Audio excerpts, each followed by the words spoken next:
May 5th will be the US premiere of Guardians of the Galaxy Volume 3. So, Adan and I will review Guardians of the Galaxy Volume 2. As you can see on the shirt, I'm wearing some of the paraphernalia. And Adan looks like dirty Lex Luthor. Tomatoes, Guardians of the Galaxy Volume 2 was rated 85% from the critics and 87% by the audience. I am Groot.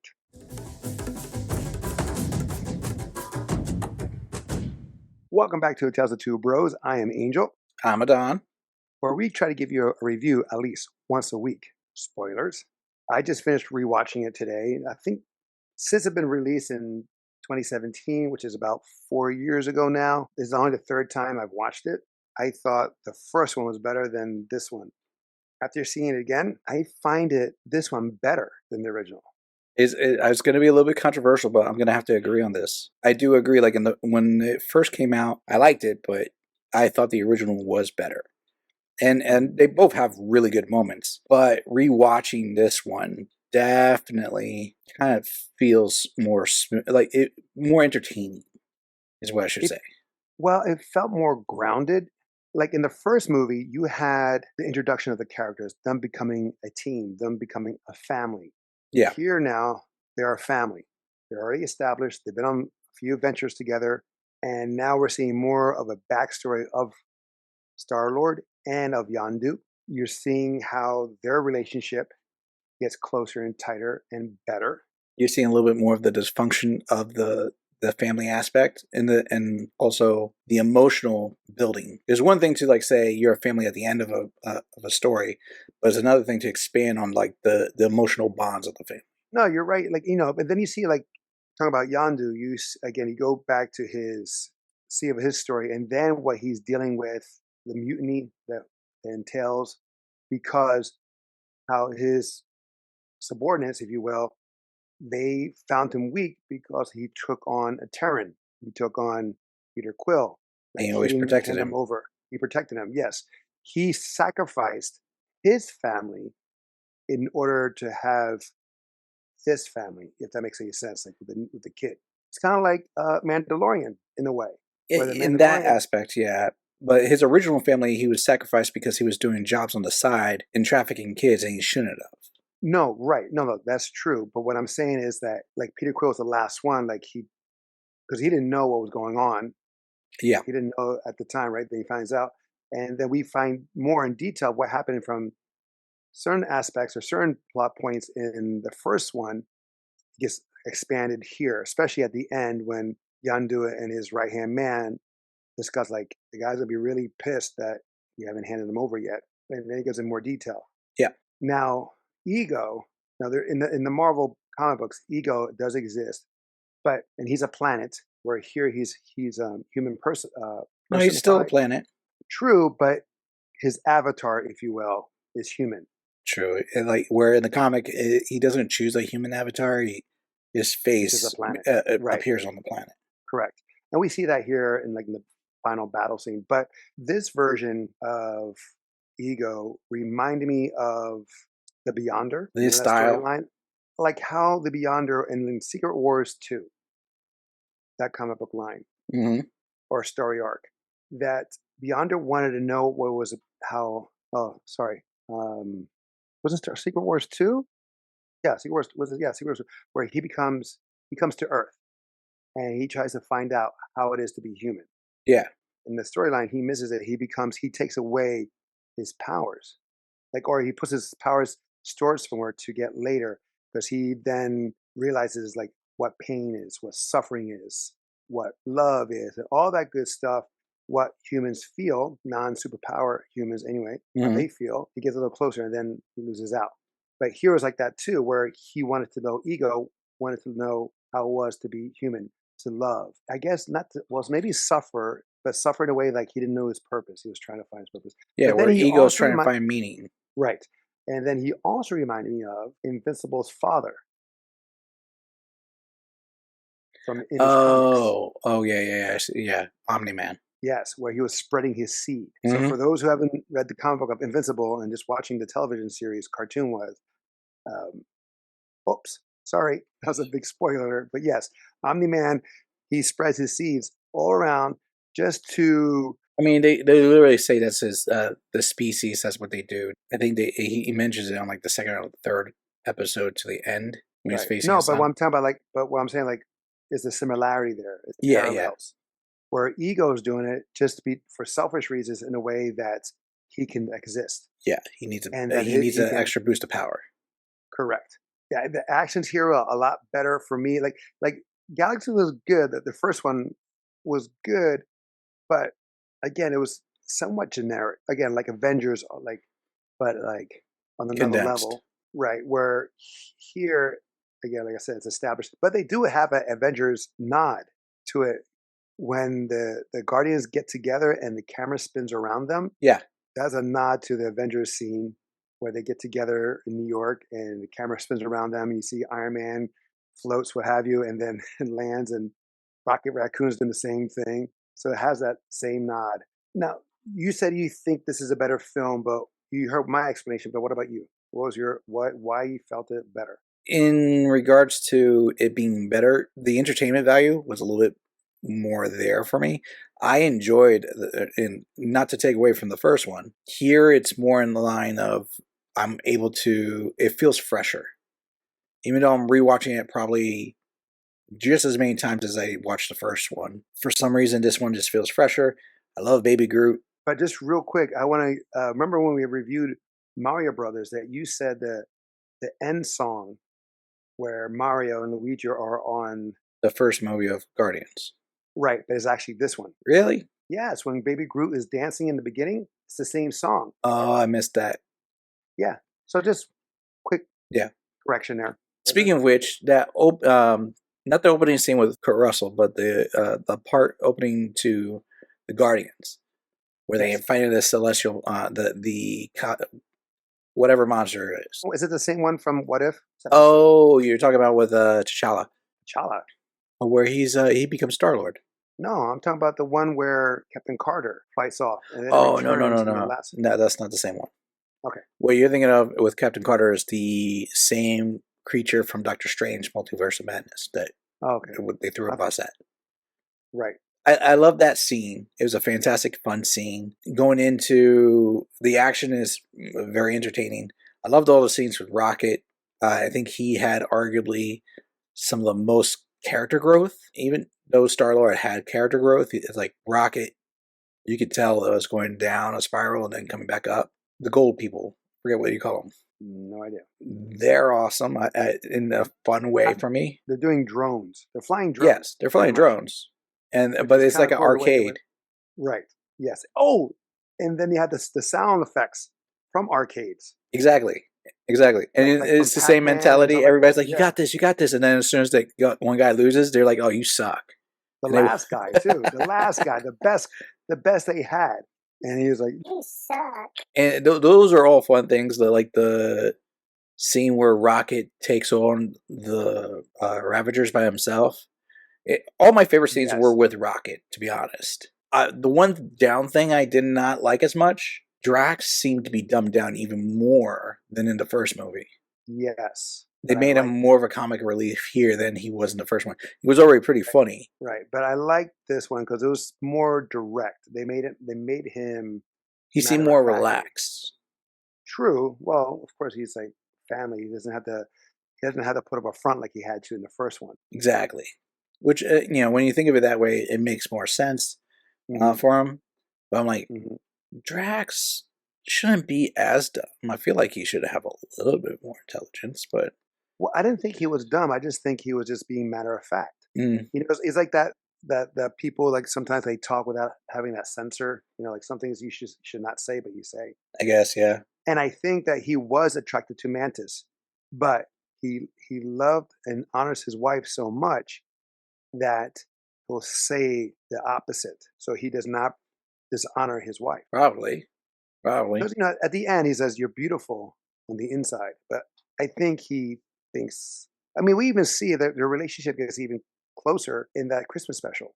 True. That- That maybe leads that's into what another happened. thing I was going to say, though. Watching the first one, watching this one, and the Christmas special, Guardians of the Galaxy is a nicer version of Fast and Furious. Tell me I'm wrong.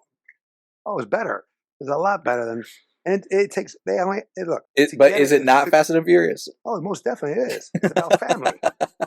It's It's a group about of family. people, It's a group of criminals that get together. They start off somewhat normal for what normal is, and as the story progresses, they get more and more ridiculous and fight more and more ridiculous things, but always empowered by the fact that they have a family bond, and their family grows in every single iteration that you see. no, Is you're totally right. But the thing is, they got it done in 2 movies. oh yeah, For Fast and Furious, it takes 10 and counting. This is done. I didn't notice the owner or the creator of Trauma Studios, Trauma Films. I didn't notice him this time.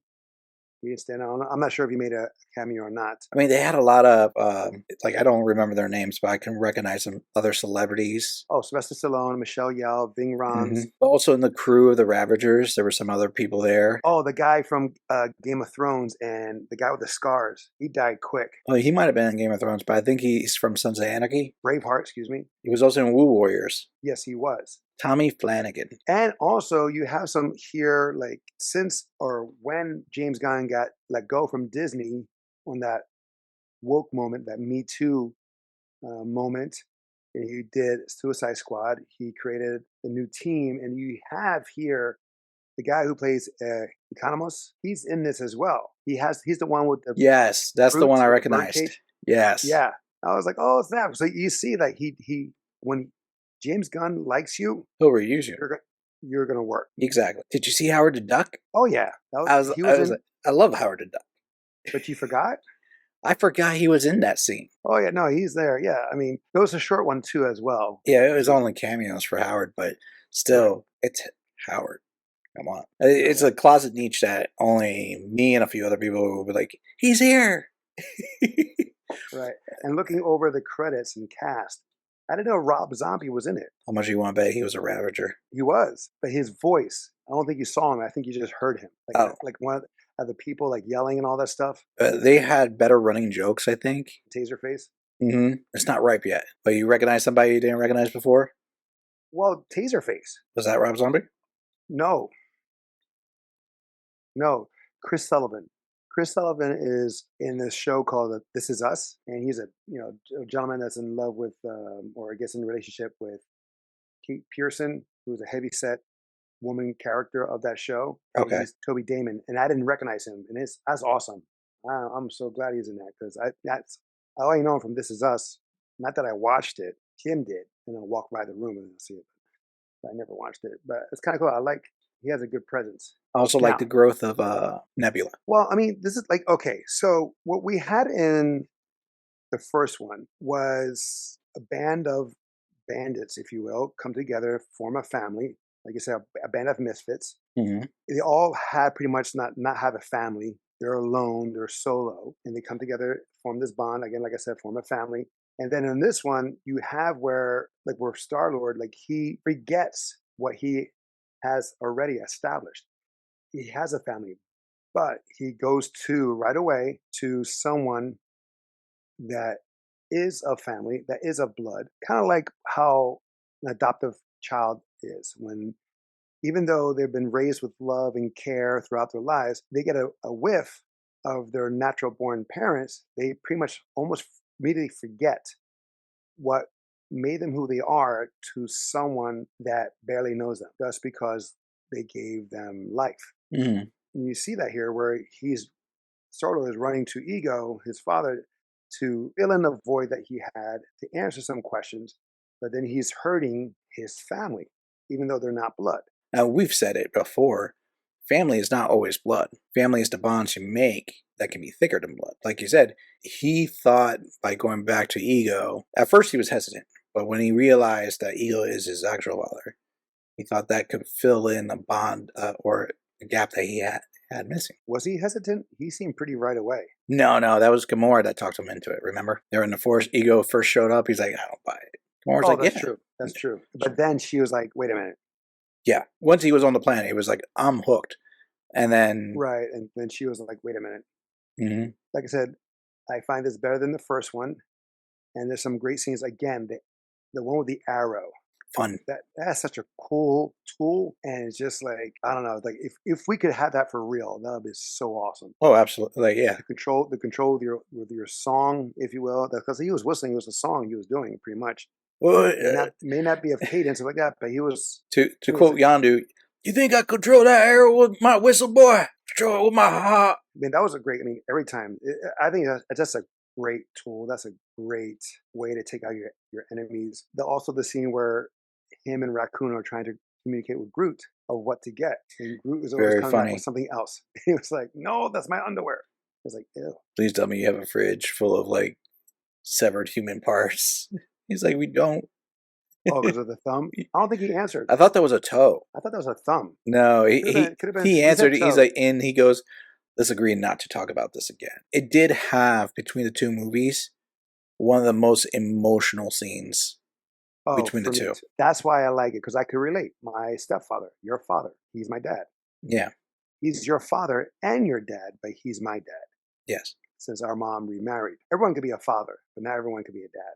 Exactly. So that hits me every time. So yeah, that got to me too. And then also before that was I am Mary Poppins, y'all. Like he has no idea. Yes. He has no idea. Like, Mary the sex Poppins, y'all. since Peter thought it was cool, he thought it was cool. Well, Just like a supporting parent since would he do. thought Peter thought it was cool. Well, no, Peter said it was cool. No, well, that's right, because he goes. Peter says it, and then he asks Peter, "Is it cool?" And he Right. hesitates. And he goes, "Yeah." I guess he paused because is he cool? Because he was like, Yeah. it's not a he. It's, that part. That I guess that part he hesitated with, and he didn't want to correct. He just like let it go. That bond, you can see us. You can totally see as father and son, or dad and son. And so yeah, that gets to me every time. Also, kind of remind me of Green Lantern. How so? When Peter realizes how to manifest his powers, and he's fighting Ego. Are you talking about the Ryan Reynolds Green Lanterns or just Green Lanterns in general? I'm talking about Green Lantern in general, like how they manifest the powers, and how the powers manifest. And he's making constructs. Right, because he says, I can only make a ball. Because that's what he thought of. Mm-hmm. And Green Lantern powers, as well as that, they just the same thing. What they think of, they can manifest.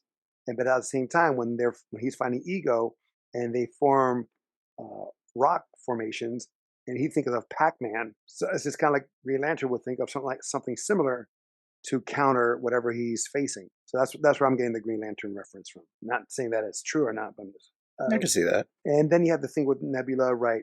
Breaking out of her skin, letting go of her hate. Well, all she really wanted, like she said, all she wanted was a sister. And the only way she felt like she could get that was really to finally beat Gamora. She technically had Gamora at the end. Gamora was passing out. She had a knife on her. She could have took the win, just ended her. But no, she said, I won. Gamora said, no, you didn't. I saved your life. But she did. Gamora's not wrong. She did save her life. She put her out. She took her out of the wreckage. Yes, but the fight didn't stop, and she continued. But the point is, in Nebula's mind, I'm saying in Nebula's eyes, she had the last. It's just like how our cousin used to say, like, I retire a champion. Yeah, after winning one after losing 30. Exactly. You got that final win, you still win. Oh, I get it, but it's just like they're both right in True. that situation. Because if Gamora didn't save her, Nebula wouldn't have won. Yeah. And like Gamora's like, are you kidding me? It's like, really? Like, you almost just died. We almost just died, but you want to still fight against. It's like, but no, I mean, again, everything here had a great arc for almost every character. Who didn't? Groot, no, Groot. Huh? Groot didn't have an arc? Did he? I mean, he's a babe. Well, I'm saying, it's like he's still learning. But everyone else pretty much had an arc. Did Gamora have an arc? Arguably with her sister. It's Nebula, because Gamora already loved her. She still loved her. She didn't want to fight. Yeah, I mean, Gamora really didn't grow that much. Like, clearly, she still had feelings with Peter, and they hinted at, they alluded to that. It's what that it turns into that unrequited love. But that's not really an arc. I'm not disagreeing on that. I'm saying that that's the gist of what happened. I mean, you saw more emotion out of her when she was trying to talk Peter into going to see his father, and that's her being emotional. But then after that, it was like, I don't trust this plan. Da da da da. Nothing really. They did dance, but that was it. Right. But the characters who grew in this was Peter, Rocket, I believe Drax. Yeah. Well, you saw the behind the veil of Drax. Right. Yandu, Definitely. Mantis. I would say for what she dealt with and stuff like that, she was serving Ego, and then she stopped being so Subservient. adherent, yeah, or adherent to him. Like she would be able to. She found what was like more important than to serve him was to save the galaxy, if you will. Raglan, he grew as well. Mhm. I mean, he was always loyal, pretty much to Yandu, but then he saw like, He grew as an individual character. but also as a group, you have the Ravengers. Well, they who, didn't grow. It's not necessarily that they just introduced them. It wasn't like they no, grew. but true. But they think it's like, remember they said you're never going to get the funeral you deserve for what Yeah. you did. Hmm. But what did they do? They gave him the funeral that he deserved. They found out what he did and what he did to sacrifice to save. They honored him, and which is kind of cool because I would love to see those guys back again in Volume 3, if not a spinoff. I want to say there was talks, but I don't believe anything happened. And here we have the second coming, if you will, of Adam Warlock, or Yeah. twice mentioned, if you will, because again, in the first film, in the Collector's Chambers, you have a cocoon of Eclipse. Adam Warlock. Yes, cocoon of Adam Warlock. Here you have that coffin, if you will, of Adam Warlock. Hmm. I think he was in there metamorphosing. And they even touch on the most powerful tool they had, the Walkman. Because I forgot about the Zune. I forgot about the Zune. That's what I was gonna say. They killed off the Walkman, the one that was indestructible in the first movie. Right. They finally killed it off, and they brought in a Zune. Which, mind you, I used to like a Zune over like iPod when it first came out because I was never an Apple fan, and I was like, I had a Zune, Ma had a Zune, and then that lasted a year, maybe 2 years. Yeah, but then she resurrected. She tried to. She used it longer than I did. Okay. Well, I'm just saying here also like relics. The Walkman is a relic. It's no longer used. Some people still use the Walkman. They have tapes, what have you. Yeah. They probably still do it. There's probably a handful of people there, and there's probably a handful of people today still using the Zune. Mm-hmm. Zune was claimed to be the iPod killer. Now I remember. Mom had one, I had one. She messed up hers. I gave her mine. That's how come I didn't have it as long. But I digress. But the thing is, we don't need it now due to what we can do with our phones and all that stuff. But yeah. Exactly, and that's why I was okay with it. But no, I just find that funny that the stuff that he gets, even though it's new to him, is like non-existent for us now. Oh yeah. And what's good now, he can always charge it. That will definitely never go out of power. If the Walkman can never go out of power that he had for like 20 years or so, they clearly had a way to copy the music, because when the whole Yandu taking over the ship, taking it back, Rocket goes, "Do you have any clones of Quill's music?" They didn't have his cassettes, so that music had to be stored some way. Are you talking about the reference to the Walkman? Yeah, well, yeah, I'm referencing the Walkman because that was before the Zune even showed up. No, true, but I'm just saying, like, but he had the Walkman, and the Walkman always had juice. I mean, there's some true, absolutely. Either the best Ever Ready or Everlast or whatever Duracell batteries they had. It was like they don't make Duracell like they used to. Was it Energizer? It was the bunny. Energizer. That's what I'm talking about. That also, I think it had 3 end credits or 4. There was one with Stan Lee. Yes, that was the final one. Yeah, when the Watchers are walking away. There was the one with James Gunn's brother whistling. Right. And then there was the Ravagers. Correct, but wasn't it Howard the Duck too? I don't remember that. Or Adam Warlock? Yes, there was the Adam Warlock one. Right. So they have 4. Yeah, exactly. So that's what I'm saying. This is one that had a lot of end credits. So I was watching it because on Disney Plus, you can skip the credits and it'll go right to the end credit scenes. Yeah. Whatever they have. Even if you watch the credits, you'll get like little clips and moments that pop up. Like, right. But correct me if I'm wrong, wasn't David Hasselhoff in one of them? Well, that one skipped, but David Hasselhoff was singing. Yes. That was the song. And they made a music video with that too, I remember. And they have Ego looks like him or transforms into him. Yes. I don't remember if he was maybe on the frame was like one on the credits. Was it a frame that he was singing? I think so, because like they even had like Cosmo the dog. Yes. And some other characters comment. Now the de-aging, amazing. Oh, Kurt Russell de-aging? Oh my gosh, so good. Yeah, it was actually pretty good. I mean, granted, they have so much footage of him, Escape Up New York, Trouble in Little China, Tango and Cash, blah, blah, blah, blah. The list goes on and on and on and on. So they have the resources to use to And they help. did buy a lot of the Fox properties, so those are all Right. like Fox stuff. They didn't own it then. No, but they bought a lot of stuff from the background. Right, but Kurt Russell did a lot of Disney films too Oh yeah, absolutely. as a kid. I think those So there's were a, like his first films, right? regardless, there's a lot of footage of him to use to help get that look of him being True. young. Oh, did you notice the grandfather, I missed that part. Peter Quill's grandfather? The beginning, I was not paying attention as much as I Yeah, should have. but it's not in the beginning. It's at the end when the planet is starting to take over in that town. Oh no, I didn't look for that. There's a car like hedged up on that blob thing, and it's the grandfather. So you think he's going to be in the third one? He may, I don't know, but that's why I was like, oh, there he is again. There's Grandpa. Right Still there. kicking. He almost not. He almost kicked the bucket on that one. But anyway, worth the watch. I agree. No, I'm asking you. Oh, well, I'm saying yes. Are you saying no? No, I was asking you a question. Is it worth the watch? I say yes. Worth the price of admission? I would say yes. Okay, so to go back to that, in the first one, the action scenes in the first one, yes, very good, but also very Marvel-esque, if you will. Here, you felt there was more at stake. This is how I felt in this one. In this one, it felt a little more personal.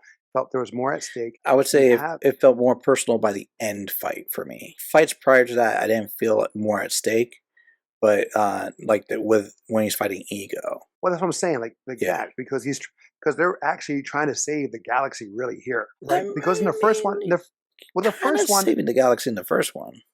Yes, but it was more in the sense of one planet at a time. Correct.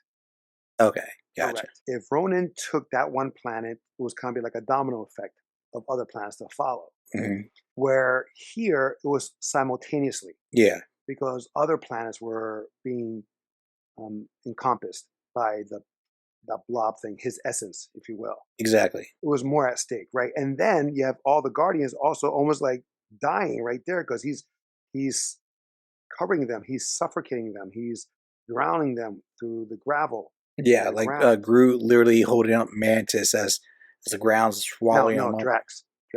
My bad. You said Groot. Drax holding up Mantis as the ground is swallowing him up from the feet up and covering his head. From the feet up?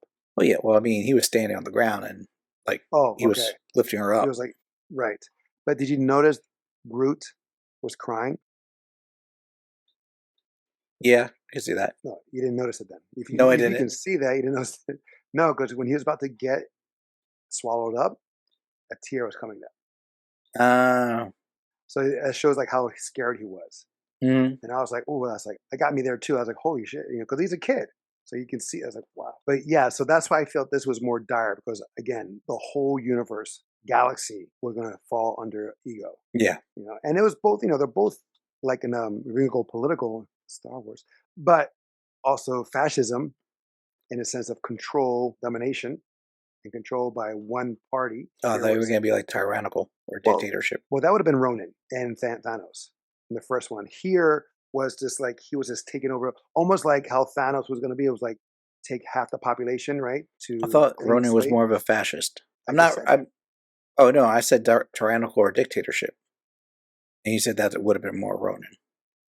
But no, but it falls in the same line. Dictatorship and all this stuff is like falls under fascism, falls under communism. Yeah, sure. You can say socialism, depending on what type. There's many factions of socialism.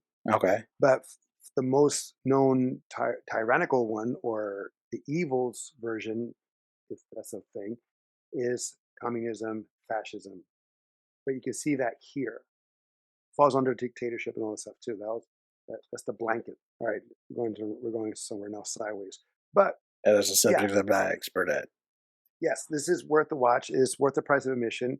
I do find this better. I do agree with the ratings. I'll probably give it more of like a 90 for this film in the sense of how it relates to me more, how better story development or character development is in here than the first one. I would say I gave it a high score for the first volume, so this one's just going to inch up above it because I remember I gave it 91 or something like that in the first one.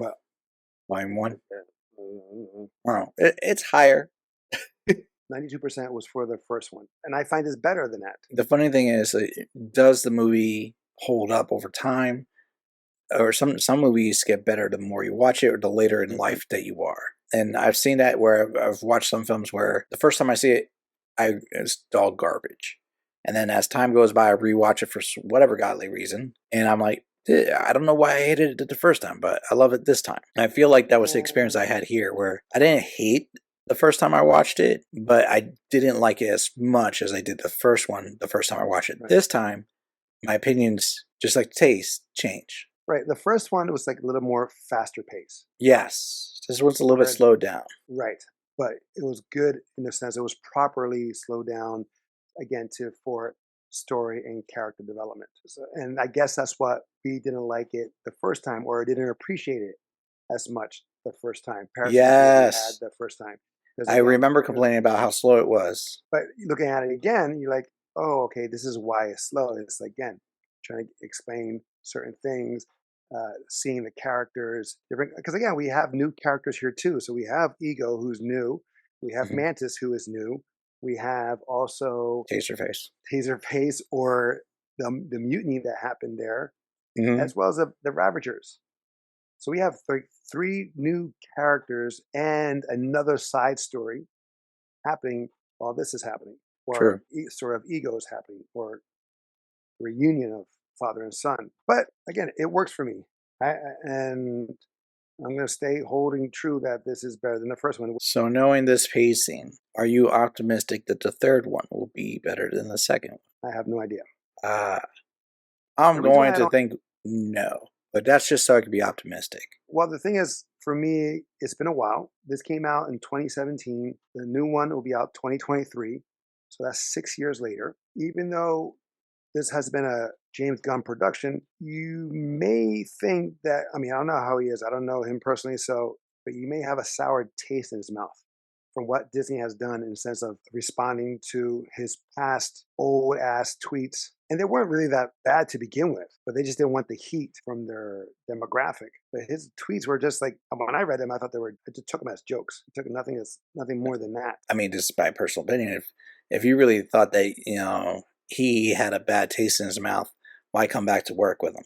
Sometimes you do, in a way of, if you have a vision and you want to see it in completion, right, you do it. And also, like, there probably was no guarantee that a third one would be made if he wasn't on board, because all the actors and I think some of the production companies, they're like, if James is not doing it, we're not doing it. It's true. So they were boycotting their own franchise. That's the thing. That's another reason why he came back, because of the support he had. I can see that. Yeah. That's why they hired him back. Excuse me. So yeah, I mean, I don't know.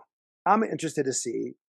I'm going to watch it. I'm going Thursday night, the day before the national premiere. Now, is it going to be good as these two? I don't know. Who's to say? It probably won't. It probably will.